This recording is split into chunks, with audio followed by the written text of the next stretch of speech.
And welcome in our first post-Christmas edition of Late Kick. It is Tuesday, December 27th, the year of our Lord still, 2022. No wasted wrapping paper here. We just got a jam-packed show right here presented to the world, free for all to enjoy, brought to you, as always, by Academy Sports and Outdoors. We're jam-packed. We are high atop on a very inspired downtown Nashville, Tennessee tonight. The best and worst stories from the Every Given Saturday tour. You have asked for it for months, and I'm going to deliver it to you tonight.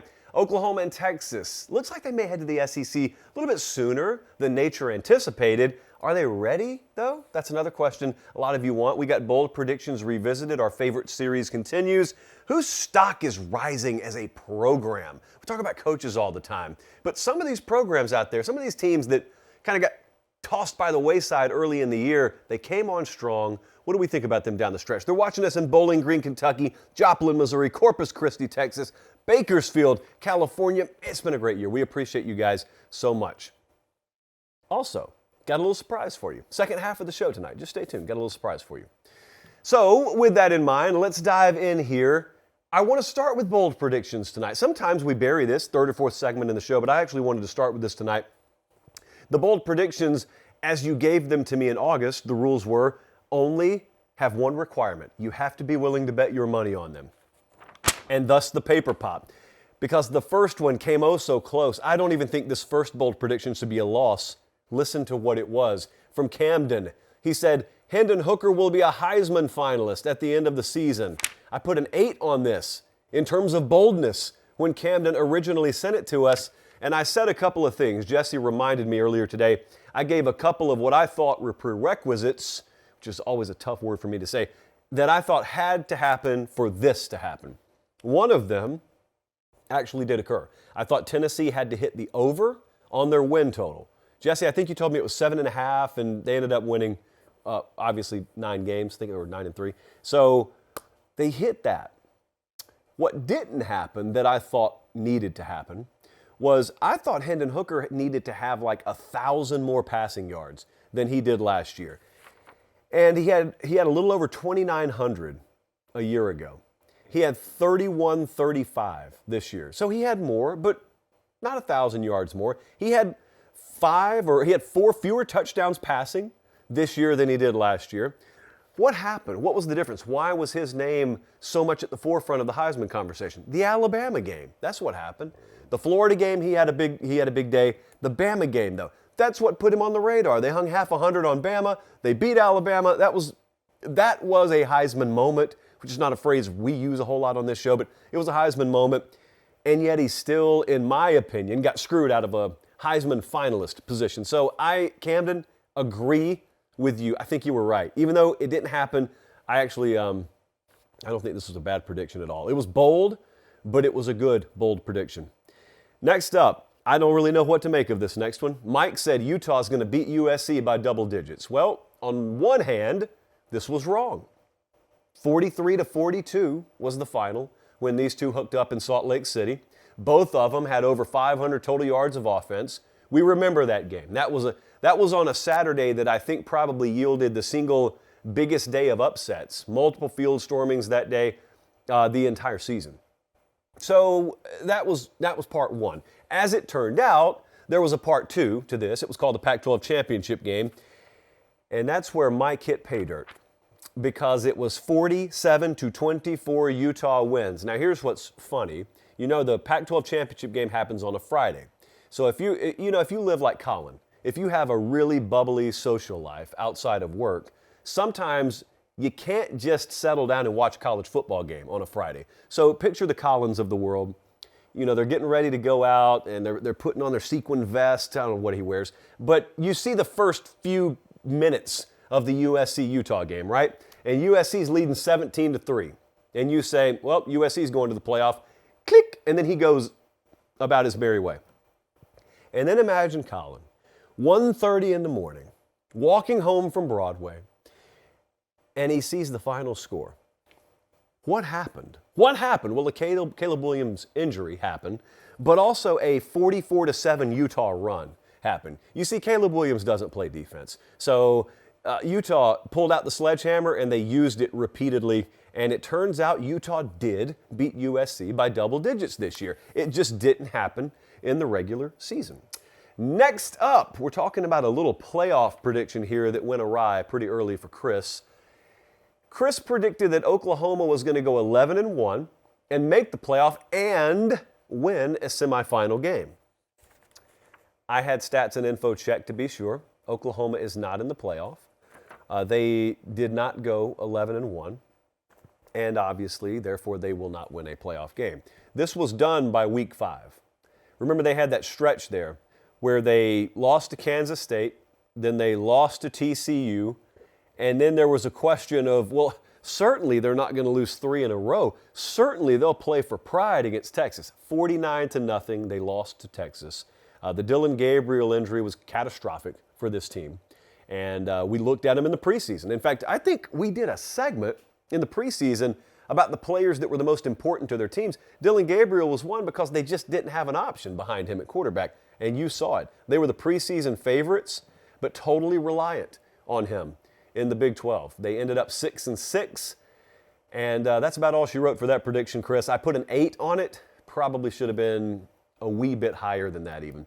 Next up, this one made no sense to me. I remember having to apologize afterwards because I kind of went after Connor a little bit on this one. I shouldn't have. But Connor said Alabama will not have a single 1,000-yard receiver this year, but Bryce Young nearly matches his production from a year ago, which I just mathematically didn't think was possible. You're talking about a guy coming off a Heisman Trophy campaign, by the way. So the numbers were not also-ran type numbers. They were astronomically good numbers. And it's not like Bryce had a bad year this year. His pass yards per game were down around 50-some-odd yards.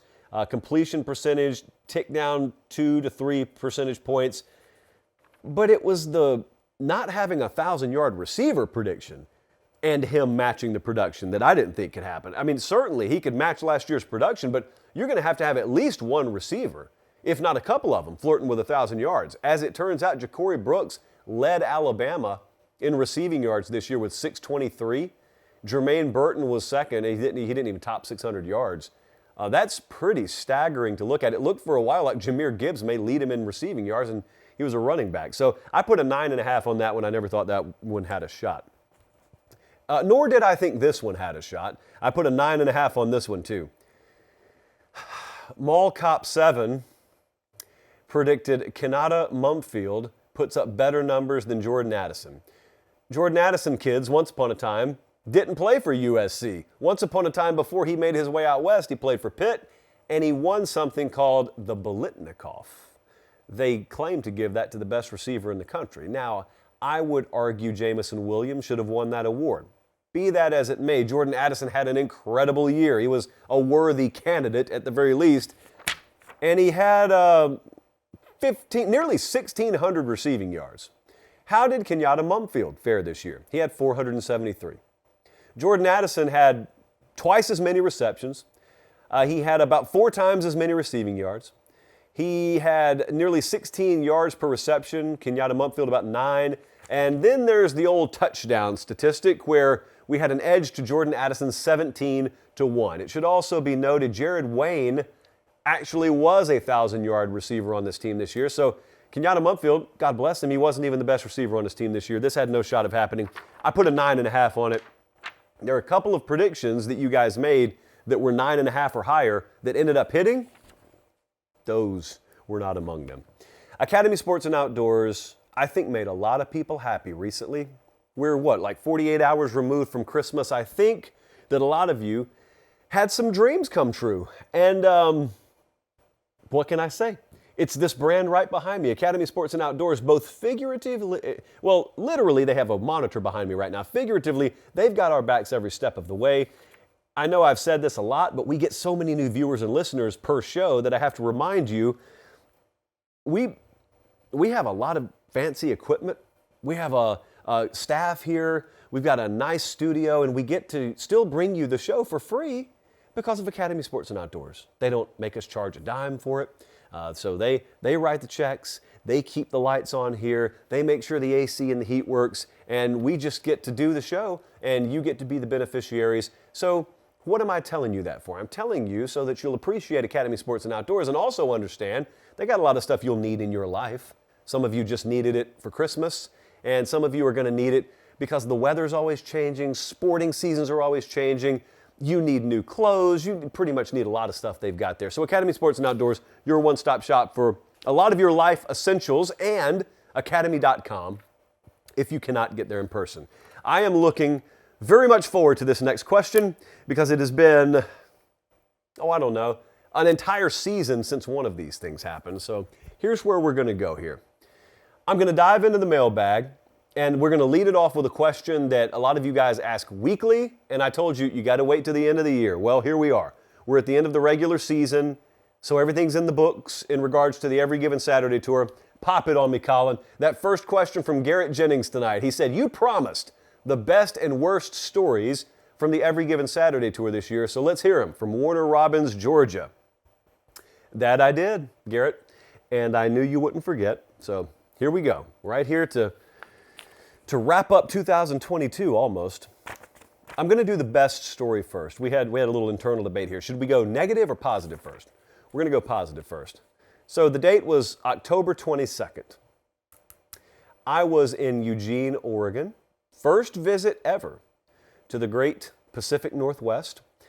And I went out to Oregon and I wanted to get to the Pac-12. So we got to the Pac-12. But I wanted to see both of those teams. It was UCLA versus Oregon. You guys remember this. It was a pretty good back and forth game.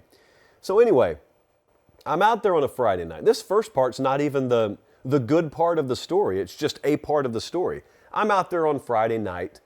I had already been over at the facility earlier that day. Me and I think I was alone that day. We were doing some hits for CBS. So then you normally go back to your hotel room. Sometimes I'll go back over to the facility when coaches are free a little bit later in the night, and I'll meet with them. So I was over at the facility Friday night talking to some of the Oregon coaches. I had them take me over to the stadium because I had never been in Autzen Stadium before. I always like to get that Friday night alone in the stadium video if I can. That's really fun. So anyway, that was a nice precursor. And I thought that would probably be the highlight of the week, right? And it was still a highlight of the week, but it wasn't the only highlight of the week. Game day arrives. And I'm at the stadium. We've already done all of our pregame hits. I'm totally done. I am the most blessed person in the world because all I have to do during games is just stand on the sideline and watch the game. It's great. So I go up the tunnel. UCLA is about to take the field. Now, let me preface this. I know Dan Lanning. I've never met Chip Kelly in my life. I have never, to this point in time, I had never spoken to Chip Kelly in my life. I had never met him before. I had never spoken a single word to him, never sent so much as a telegram back and forth with the guy. Here comes UCLA, not to take the field for warm-ups. They're taking the field, game's about to start. And so they're coming down the tunnel. It's a really, really long tunnel, so you can see them coming a mile away. So I've got the iJosh pulled out. I'm going to film UCLA walk by. I put a lot of that on Instagram for you guys to see. So I'm filming, and Chip Kelly, about the time he gets close to me, he kind of signals for his team, just kind of go ahead without me. And he sort of diverts his path, and he comes over to me. Unfortunately, I stopped recording at that point. So I have no clue what's about to happen. He leans in like he's about to tell me something. And I had no clue what was about to happen. I just know I've never met him before. And he leans in, and he says, "Hey, I got something to tell you. Nothing perfect lasts forever, except in your memory." And then he shook my hand and he walked away. If you're new to the show, you probably have no clue what that means. If you've watched or listened to this show for a long time, you may not remember what that means. But if you've paid extra close attention, you know I've told you a few times, one of my favorite movies is A River Runs Through It. My favorite movie poster, period, of all time is A River Runs Through It. I don't care if you've never seen the movie. The poster alone for A River Runs Through It, just a picture of a guy fly fishing out in rural Montana. It's great. On that movie poster is the quote, "Nothing perfect lasts forever except in your memory."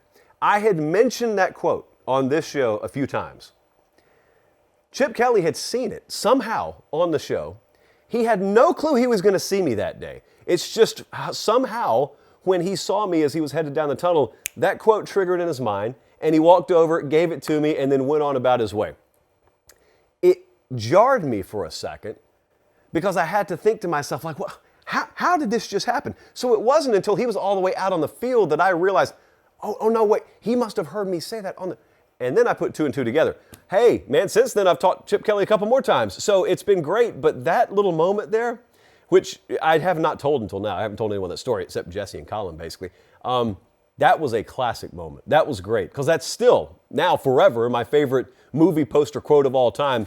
And it was the one thing that Chip Kelly thought of when he saw me for the first time and spoke to me for the first time. So that was really cool.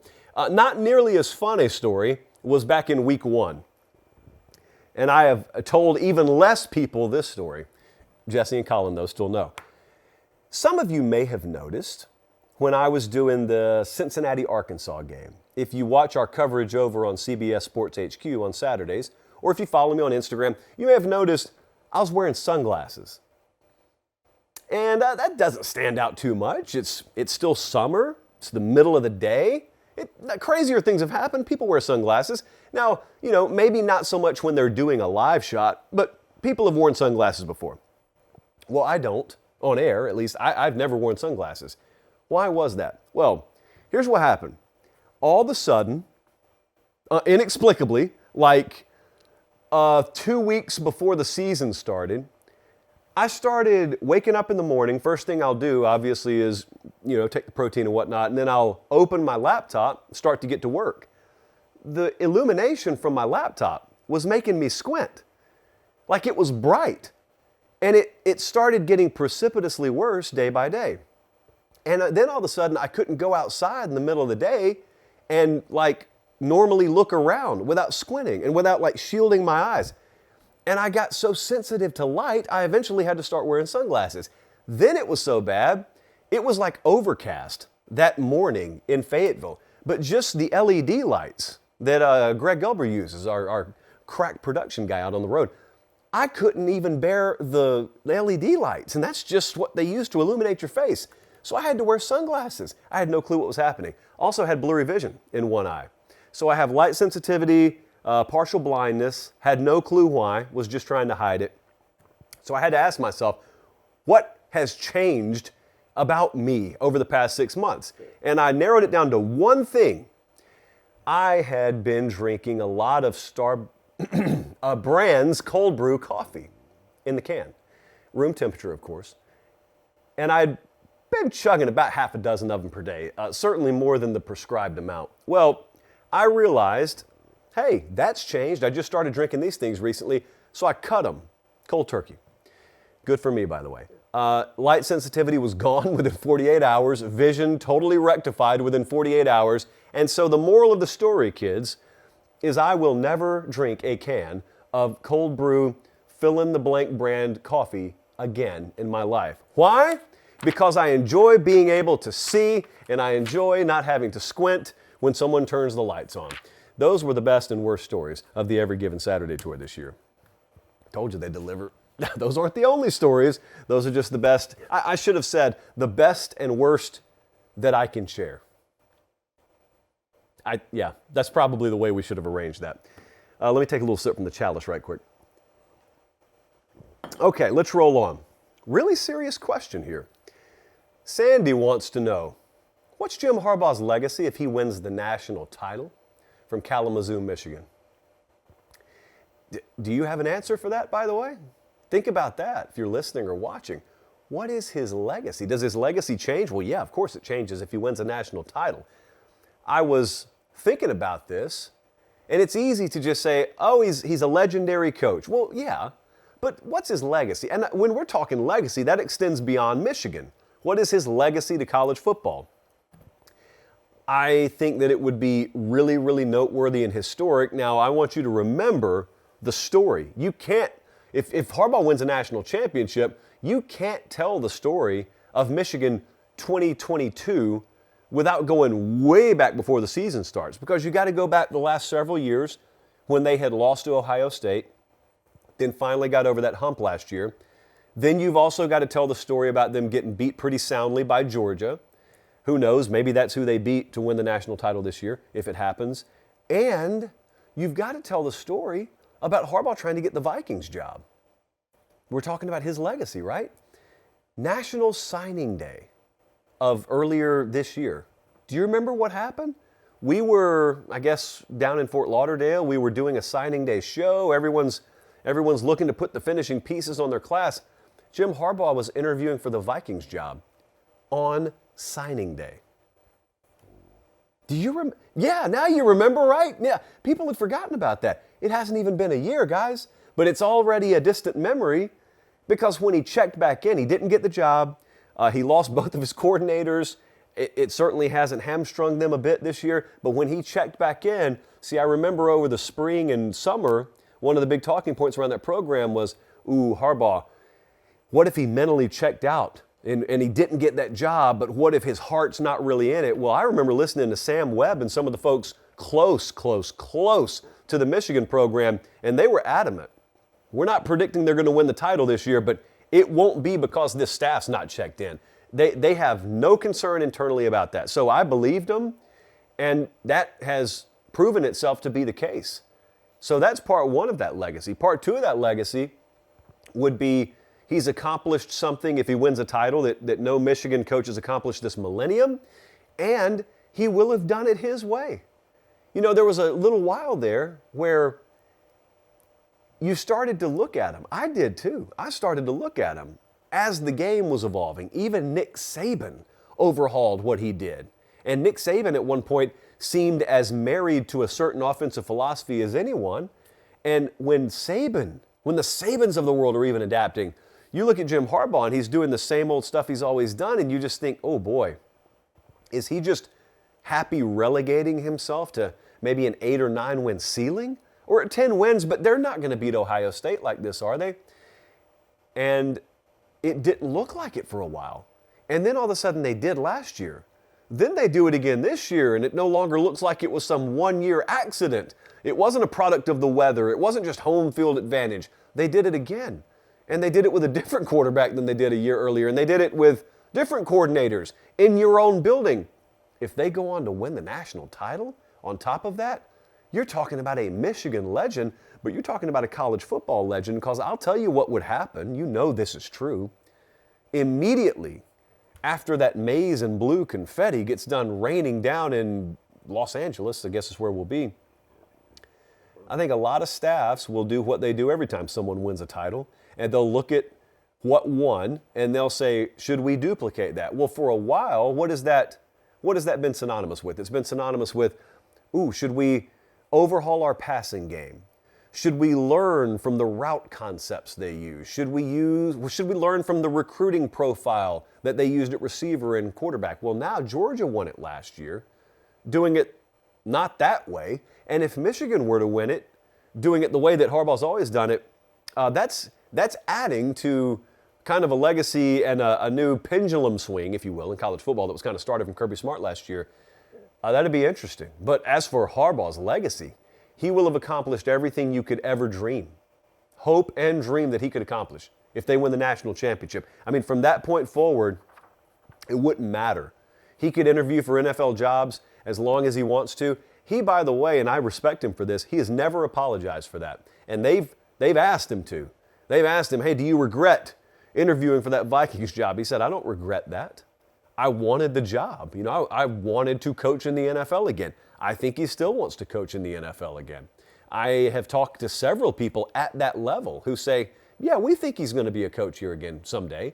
Don't know when, but in the meantime, you can't complain if you're a Michigan fan because, hey, not only is your program rolling, but also if he were to leave tomorrow, like if they win the title and the next day he takes whoever's job opens up, man, how attractive is that Michigan job? Not that it ever hasn't been, but it's as attractive now as it has been in a long, long time. So, yeah, I think his legacy would be more than solidified. Make sure if you're watching, remember to subscribe to the channel and like the video. It helps us out a whole lot. Those subscriptions help us out a whole lot. The likes do too, and the comments. I appreciate it all. Next question. This one's getting a little more convoluted here. Jack asked, do you think Oklahoma and Texas are going to be in the SEC by 2024? Do I think they'll be ready? From Campbellsville, Kentucky. I'm leaning yes. I think they will be. I don't have guided information on this. I'm just sort of reading tea leaves along with the rest of you. Here's what's in play. First, I'll explain to you what it's going to take. The Big 12 has final say right now. So they've got a contract with ESPN and Fox, and what we're asking here, if you're on the SEC side of things, what you're trying to do is have the Big 12 let them get out of their contract a year early. They're leaving in 2025 anyway, but can they get out a year early? Well, what's being negotiated right now, Dennis Dodd has done some really good reporting on this. What's being negotiated right now is, what can you give us? The Big 12 is saying, what can you give us in exchange? And one of the theories floated out there is the SEC may agree to some out-of-conference home-and-home games where, Florida goes to Oklahoma State or Auburn goes to TCU. Or, hey, how about this radical concept? Oklahoma goes to Oklahoma State. Could it happen? I don't know. But that's inventory. That's a barter. That's inventory in exchange for letting them out of their contract a year early. I think they'll end up coming to a resolution. I don't think it's at the finish line yet. But I think if someone puts a hard deadline on the calendar and you realize, like you do the night before that class project is due, there's the deadline. They're going to get serious, and I think they're going to figure that out. Now, as for whether they're ready or not, this is a question I have trouble with because I don't really know what it means. Do you mean, are they ready to win a national championship immediately? They're not ready to do that right now. So no, the answer is no. They wouldn't be ready right that second unless there's just radical change between this time and next year. But at the same time, the reason that I sound sarcastic when I'm saying that is because I am. Who in the SEC is ready to win a national championship? Alabama wasn't even ready this year. Now, Bama's a really good program, so I'm just joking about them. But is Auburn ready to be in the SEC? Is Florida ready to be in the SEC? Like, there's several programs down here that are in the SEC that have not looked good as of late. So are they ready? I don't know if they're ready, but I will say this. I think that the investment and infrastructure is there for them to be a top-level SEC program. So Texas and Oklahoma, if you were to look at the intangibles and the tangibles in terms of resource, they're not really taking back seats there all that much. So they've got those boxes checked. If you're looking at line of scrimmage recruiting, Texas has really upped their game in that department. I think Oklahoma has started to up their game in that department. I don't think that there'll be a massive gulf between them and the week-to-week competition here. But at the same time, it's going to be a transition. Brent Venables was talking about this the day he walked in the door in Norman. He said, we got to start getting ready for this move a couple of years down the road because I know what it's about. It's a little bit different. And he wasn't really saying it to be disrespectful of the Big 12, but he knows the line of scrimmage athleticism is different in that league than the kind of guys he's going to face week to week down in the SEC. So I don't know that they'll be ready in terms of just immediately hitting the ground running. They're not going to do in the SEC what USC almost just did in the Pac-12, for example. I wouldn't think that. But I also don't think that they're just going to come down here and get body bagged every week. There's this weird belief that they're going to walk in and just get cattle prodded in the neck week after week. I don't think that's the case at all. What I do think is going to happen is eventually they'll settle in to the pecking order of the SEC, and your programs out there that historically are upper tier 3, lower tier 2 are going to find out they just got knocked 2 rungs further down the pecking order. And that's not something anyone's really thinking about right now. Next up, 2024. Oh, man, that's a long time away. Tyler asked, did Dave Aranda and Matt Campbell make a mistake not following the Luke Fickell approach of jumping at a bigger job when it was available? It seems like their stock isn't nearly as high anymore. Tyler, I'm glad you asked this question because I meant to do a segment on it like 2 weeks ago and I forgot all about it. So thank you, sir. We're talking about Matt Campbell, the head coach at Iowa State. And look, we're talking about Dave Aranda, the head coach at Baylor. So the first thing we have to address is, are those guys happy at their jobs? And some people will never believe that you could be happy and content at Baylor or Iowa State. Well, I've been around both of those guys, and I've never gotten the inclination that they're just itching to up and leave on the first thing smoking out of town. I've never gotten that inclination. Doesn't mean they believe they're going to be there the next 30 years either, though. So the question is, should they have been more aggressive when their stock was peaking? For Aranda, that would have been last year. For Campbell, it would have been any of the last number of years. This year, they went 4-8 at Iowa State. And that was after a run from 2017. They had 8 wins the next year, 7 wins the next year, 9 wins the next year. They were 7-6 last year with a bunch of close losses. Should he have jumped? Well, where is he jumping? And where did he have offers? And where does he want to go? Those are the questions you have to ask yourself. And we really have to ask him. We're not asking ourselves. I don't know that he's been in a hurry to leave. I don't know that Dave Aranda is in a hurry to leave. I think both of the guys feel there may be a step up for me one day, but I'm really happy where I am. Both of those guys blend seamlessly into the cultures of the respective programs they're at right now. And what they don't want to do, I don't think, is they don't want to move on and then realize 90 days into their new address, man, what did I do this just for the sake of doing it? Like, I was happy, I was content. Did I move just because everyone else thought I needed to? My agent thought I needed to? My friends thought I needed to? Media thought I needed to? Well, these two dudes, they don't speak a whole lot. So you never really know what makes them tick. They're not tuned in with that stuff a whole lot. They're just not. They march to the beat of their own drum, and I don't think either one of them is in a hurry to get out of where they are. The other aspect of this is the concept of stock falling, which I've always thought is ludicrous. What we're suggesting there is, if I've got an opening at Pate State, Dave Aranda would have been good for me 2 years ago or last year, but 12 months later, he's not good enough. Matt Campbell, 24 months ago, he's good enough, but now he's not good enough. Like they became less as a head coach over the past 12 to 24 months. Like they forgot some things they knew. I know what the reality is at Baylor and Iowa State. History says if you have even one 8 or 9 win year, it should take you a couple of years to get back to that level even once. If you had multiple years like that, you're a superstar head coach, period.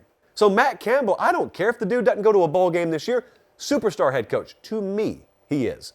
Dave Aranda, I know what he's about. So I don't care that they didn't repeat as Big 12 champions. Baylor shouldn't have any business doing that in the same conference as Texas and Oklahoma. They should not be there. The fact that he got them there to begin with created probably a false bubble of expectation, contributed to by yours truly. I don't think less of him.